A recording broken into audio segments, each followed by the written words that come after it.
Ju thoni që se Sali Berisha ju ka dërguar Lulzim Bashën në zyrë që të ndryni të Ina Rama. Mund na e përshkruar çfarë ndodhi, çfarë ju ka kërkuar Lulzim Basha dhe çfarë bët ju? Shiko, kjo është një gjë që mund të thuhet. E shkruar, patjetër. Qartë. Dhe do të bëj një parantezë. Po. Libri Nocturne, ku shkruhet ky moment dhe historia e 1 janarit ka një analizë në 360 gradë, patjetër përmban edhe këtë moment të takimit me zotin Basha. Pra, libri ka dalë në botim në vitin 2018. Ndërkohë që procesi për gardistët, gati 8 vjetë. 8 vjetë parë, po. Procesi për gardistët kishte mbaruar në vitin 2016, pra jemi 2 vjetë mbrapa. Kur gjykata e lartë në kujtesën time kishte refuzuar rekursin e prokurisë apelit për të kaluar çështjen në gjykatën e lartë.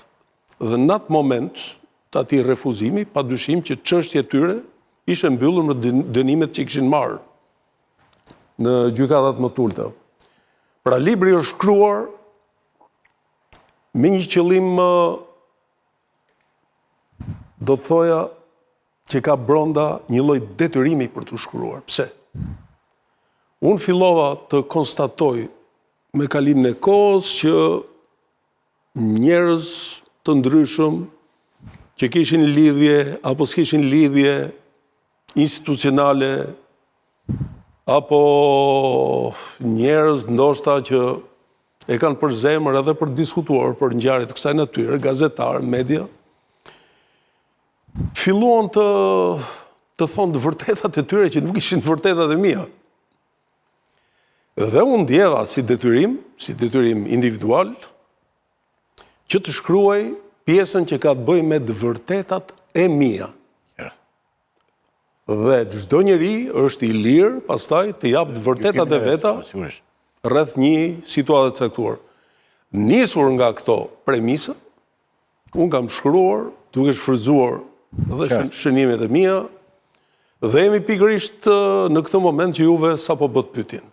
Ju thoni pra të thamë që ka dërguar Lulzim Bashën. Pra, unë mund ta themi për shikuesin edhe një herë të na përshkruar çfarë ju ka kërkuar Lulzim Basha dhe çfarë thatë ju? Shiko, biseda ishte kjo.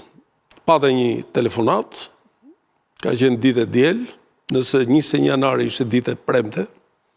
2 ditë më pas. Që unë e kam quajtur e premte e zezë në librin, për shkak të ngjarjeve. 22 ishte shtunë, data 23 në mëngjes ishte diel. Pata një telefonat me zotin Basha dhe më thotë që duhet të takoj, kam dëshirë të takoj. I thash, hajde, mirë se dish, unë jam në shtëpi. Thash, ishte ajo gjendje virale shumë. Dhe e kam mirë pritur zotin Basha në shtëpi dhe padyshim që u diskutua rreth situatës. Situata ishte akute. Në bisedë sipër, padyshim që dolën edhe element të rëndësishëm të atij momenti. Pra, kërkesën nga prokuroria për ndalim dhe refuzimi që ishte bërë publik nga ana e ish-kryevinisit. Tha, jemi këtu në këtë situatë. Shiko, kjo është një situatë, thash, që do ta dini që është një situatë shumë e rëndë. Janë vrarë njerëz. Kështu që unë publikisht, por edhe në takime që kam pasur në zyrë, kam inkurajuar dhe do t'i inkurajoj hetimin. Basha iku besoj i paknaqur nga atë. Unë nuk mund unë nuk shiko, nuk dëshiroj dhe nuk marr përsipër të interpretoj gjendjen emocionale. Unë po them bisedën që është bërë. Biseda ishte kjo. Apo ai që, domethënë, tha fjalë kështu dhe iku. Padyshim. Do me thëmë bëri detyrën... Unë mbyll biseda e përcolla, unë dam shumë miqësisht. Qartë. Unë me Bashën gjithmonë kam pasur një marrëdhënie jashtëmase qytetare, do thoya që pavarësisht nga problemet, gjithmonë jemi respektuar në pjesën formale. Për të nënvizuar diçka të rëndësishme, zotit Popi, a është ky momenti i përplasjes tuaj me Berishën, ku ju ai ju shpalli dhe drejtues të puçit? Atëherë këtu jemi në të njëjtën ditë, E djele, por në mbrëmje. pas takimit Kjo bisedë ishte në mëngjes, ndërsa në darkë, ajo që vijon pastaj ka të bëjë me mbrëmjen, kur unë ndjek edhe këte nëpërmjet televizionit që në një transmetim të drejt për drejt, kryeministri i kohës kishte ftuar familjet e gardistëve.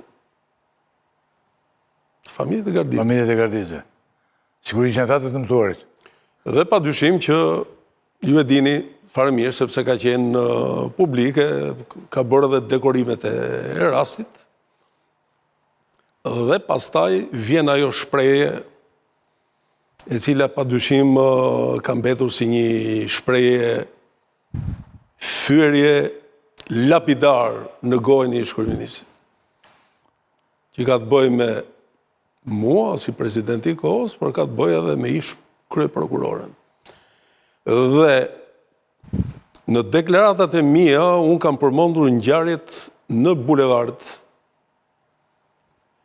Dhe me sa duket fokusimi i kësaj deklarate ngjarjet në bulevard, realisht aty ku ndodhen vrasjet, e bëri me sa duket atë që të etiketonte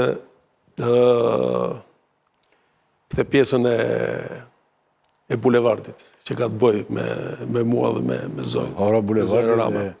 Pra, diçka e padenjë. Megjithatë ishte vetë ai që deklaroi ato që deklaroi dhe ju e dini pastaj që në vazhdimsi pat një iniciativë politike nga grupi parlamentar i Partisë Demokratike për të nisur komisionin e timit. Më shkruajnë njerëz që ndjekin me shumë kujdes që nuk tha çfarë kërkoi Basha konkretisht për Ina Ramën, se e ndërprej vetim thon. Dhe po më bëjnë mua fajtor tani. Jo, nuk kërkoi specifikisht për Ina Rama, por kërkoi për problemin e rëndësisë që kishte marrja, në fakt do ishte marrja në pyetje e zinxhirit komandues. Pra, çfarë do bëhet, sepse kishe... Për Ina Ramën ishte kësë. Po, mirë, normal, për institucionin gjithmonë, për institucionin. Dhe në vijim të kësaj, patjetër që ka marrë përgjigjen time. Sigurisht. Si i the jo? E para punës nuk varesh nga unë, sepse institucioni prokurorisë ishte institucion i centralizuar me përgjegjësi kushtetuese.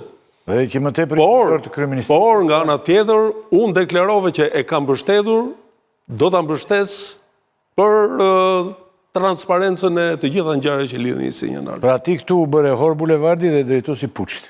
Po me sa duket.